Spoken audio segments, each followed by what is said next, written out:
Welcome to Das garden. বন্ধুরা দেখুন যে আমি এর দুদিন আগেও আমি এই গাছটার ছবি ভিডিও আপনাদের কাছে দেখিয়েছি যে আমার একটা বড় ফুল ফুটেছিল। আজকেও বন্ধুরা আবার ভিডিওটা নিয়ে এসেছি এই গাছটিরই। দেখুন আজকে দুটো ফুল ফুটেছে একসঙ্গে, এই দেখতে পাচ্ছেন। এই যে আরও একটা ফুল ফুটেছে, দুটো ফুলই বড়, খুবই পরিমাণে বড়ই হয়েছে, ভালোই বড় হয়েছে দেখতে পাচ্ছেন। এই যে দেখুন, আবার কালকেও আবার দেখুন আরও কালকে 3খানা ফুল ফুটবে। এই পুনে ভ্যারাইটিসের এই পঞ্চ জবাই কিন্তু আপনার বেশি ফুল ফোটে না একসঙ্গে, যে অন্যান্য জবাই যেমন বেশি করে ফুল ফোটে তা ফোটে না, এতে কম ফুলই ফোটে। তবে আমার গাছটি অনেক ছোট গাছ, দেখতেই পাচ্ছেন।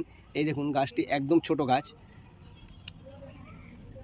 এই জন্য আপনাদেরকে এর পরে আমি আবার কালকে এই ভিডিওটা আবার নিয়ে আসবো। আপনারা এই গাছটির টোটাল আপডেট আপনাদের কাছে আমি ভিডিও হিসাবে দেখাতে পারবো, ভিডিও স্বরূপ দেখাবো। দেখুন এর কড়িগুলো কত সুন্দর লাগে দেখতে, এই দেখতে পাচ্ছেন। ফুলটিকেও দেখতে কত সুন্দর।